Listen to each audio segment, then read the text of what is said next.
নমস্কাৰ বন্ধু বান্ধৱসকল, আপোনালোকক মোৰ ইউটিউব চেনেললৈ স্বাগতম জনাইছোঁ। বন্ধু বান্ধৱীসকল, যদি আপোনালোকে মোৰ চেনেলটো পোনপ্ৰথমবাৰলৈ শুনিছে তেনেহ'লে ছাবস্ক্ৰাইব কৰিব, লাইক কৰিব, কমেণ্ট কৰিব আৰু শ্বেয়াৰ কৰিব। আজি আপোনালোকক ফেঁচাৰ ঘৰত সোমালে কি হয়, শুভ মনা হয় নে অশুভ বুলি মনা হয়।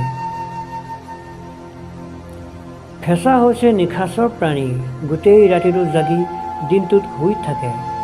সাধাৰণতে ফেঁচাক নামটো এনেকুৱা হয় যে ৰাতিৰ সময়ত ফেঁচা দেখিলে সকলোৱে ভয় কৰে। সেইবাবে মানুহে ফেঁচাক দেখিলে অশুভ বুলি গণ্য কৰে। ফেঁচাৰ মুখেৰে ওলোৱা শব্দৰ ৰাতিৰ শান্ত বাতাৱৰণক ভয়ানক কৰি তোলে। আহক তেনেহ'লে আলোচনা কৰোঁ, ফেঁচা ঘৰত সোমালে কি হয়। যদি কোনো গৰ্ভৱতী মহিলাই ফেঁচা দেখে তেনেহ'লে এইটো শুভ সংকেত বুলি কোৱা হয়। আৰু যদি সেই মহিলাগৰাকীক ফেঁচাই চকু দিয়ে তেনেহ'লে তেওঁৰ সন্তান বহু শক্তিশালী হয়।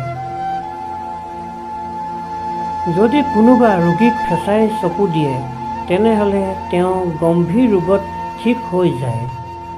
পৰীক্ষা দিবলৈ যাওঁতে যদি কোনো ব্যক্তিয়ে বা ল'ৰা ছোৱালীয়ে ফেঁচা দেখা যায় তেনেহ'লে এইটো বহুত শুভ বুলি মনা হয়।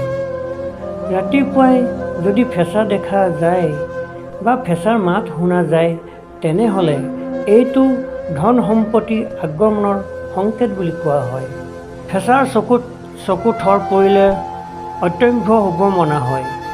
ফেঁচাই যদি বাওঁফালে চাই চিঞৰিলে তেনেহ'লে অশুভ মনা হয়, আৰু যদি সোঁফালে চাই চিঞৰিলে তেনেহ'লে শুভ বুলি গণ্য কৰা হয়।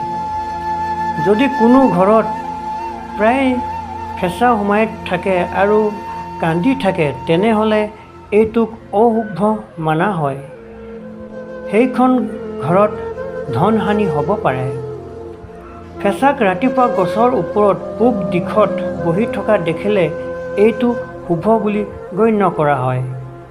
ৰাতিপুৱা বিচনাৰ ওপৰত ফেঁচা বহি থকা দেখিলে বিবাহৰ সংকেত বুলি মনা হয়।